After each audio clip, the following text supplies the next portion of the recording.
On Twitter this weekend, there was this tweet going around that says, we need to go over here. This could cause controversy, but my biggest problem with Avatar: The Last Airbender is how it depicted colonized people as villains for using violence against settlers. Characters like Jet and Hama get horrible representation simply for fighting back against the oppressing nation. I did not need to click that, sorry. The writers pampered the Fire Nation way too much to the point where you have fans that hate on Jet and Hama for having evil intention against the Fire Nation, as if it wasn't an imperialist power that took part in ethnic cleansing, genocide, and senseless murder. I'm not excusing Jet and Hama's actions. I'm pointing out that characters like Iroh, who killed 10 times more innocent people in his life, gets a free pass ticket to freedom and happiness. Meanwhile, Hama, who imprisoned enemy civilians, is deemed irredeemable. Tylee, oh my god, her name is May, but it's spelled like my, and it bothers me so much. I know this is such a nitpicky thing, but like, the Fire Nation is inspired by Japan, and her name is spelled Mai.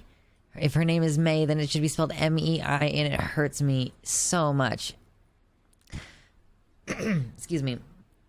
Tylee, May, Iroh, and almost all Fire Nation characters somehow get pardoned for their actions, but Jet, who by the way was trying to be better and to redeem himself in Book 2, dies, and Hama has a full life sentence. She didn't even kill anyone, she just imprisoned them. So I had a little bit of an opinion about this.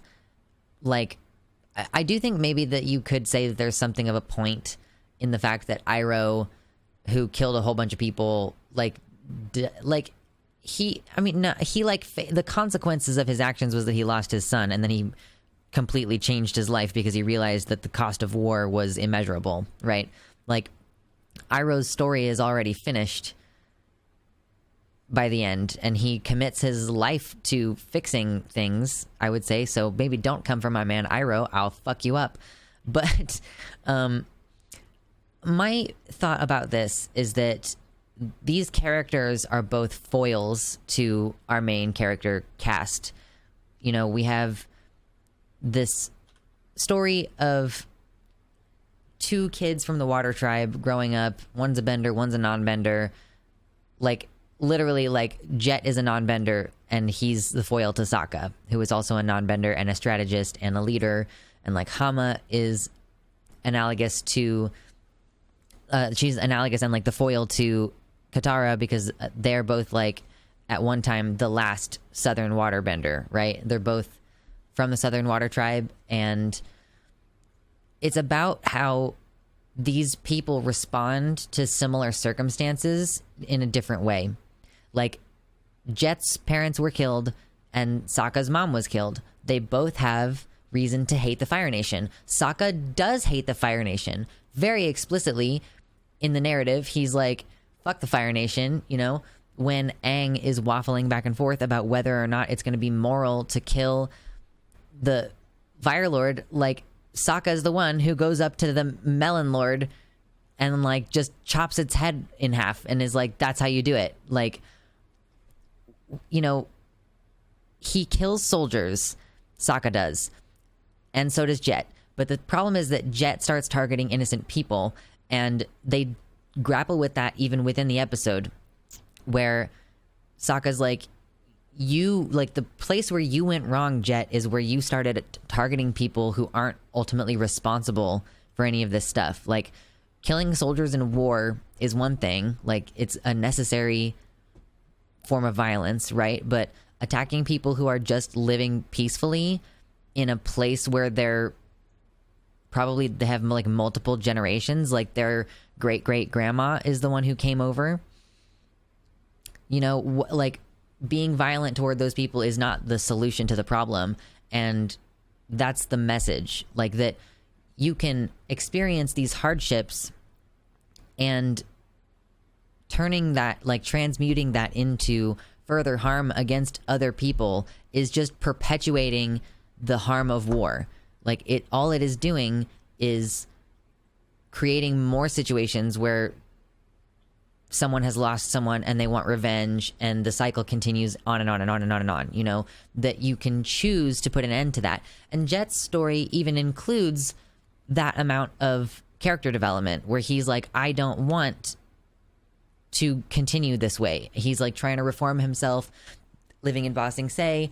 He's like still really paranoid about the Fire Nation specifically, so he ends up getting like brainwashed, and then he dies like trying to protect the Avatar. He overcomes brainwashing and dies trying to fight on Aang's side, you know? So Jet got redeemed, and Hama doesn't have any remorse for her actions, you know? She was hurting Fire Nation people who were just living in the Fire Nation. If I remember correctly, the episode where we meet Hama is while they're traveling through the Fire Nation, and she's just attacking civilians there who are just living their lives within the nation that happens to be fascistic, which is harmful because we are also shown in the show that the people themselves are hurt by the policies of the Fire Nation. The people are repressed and restricted. They're not permitted to express themselves.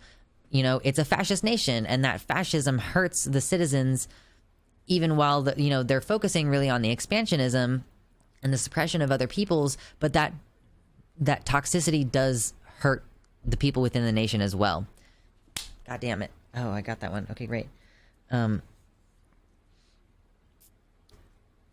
So Hama is hurting people who are innocent and did nothing wrong, and like all they did was be born in a country that is expansionist and fascist, you know? And she's really the foil to Katara, who chooses ultimately to use her bending for healing purposes. Like Hama doesn't, to my knowledge, heal at any point with her water bending. All she does is blood bend. Like, she is destructive. The way that she has come out at the end of this war is willing to hurt people who did nothing to harm her people. So the point of this whole thing is that violence against innocent people in retaliation or revenge for harm done to you is unhelpful, and it's a choice that you can turn away from. Like, that doesn't have to be what you allow your life to become in the midst of, like, in the aftermath of your trauma or whatever. So I thought that it was like just an oversimplified way of looking at it, to say like these characters get punished for being upset at the Fire Nation. Like, no, like Katara uses her waterbending in a violent way during the war, and Sokka is violent and kills soldiers and shit during the war. You know, like, you can hate the Fire Nation, fight against the Fire Nation without becoming the same as them in terms of like hurting people who literally did nothing to incur that level of response, you know? Like, anyway, thank you so much to my patrons for making it possible for this to be my actual job in the world. Especially want to shout out Tiago Nascimento, Mersh Rolvog, Jovian F. Gaudreau, Bean, Heather Clarkson, Amanda B., Sarah A., R. Halverson, Wellington Marcus, Athiette, Michelle Winter, Suzanne Maynard, Frozen Summers, Nova, Mr. Atheist, and Elizabeth Bartell.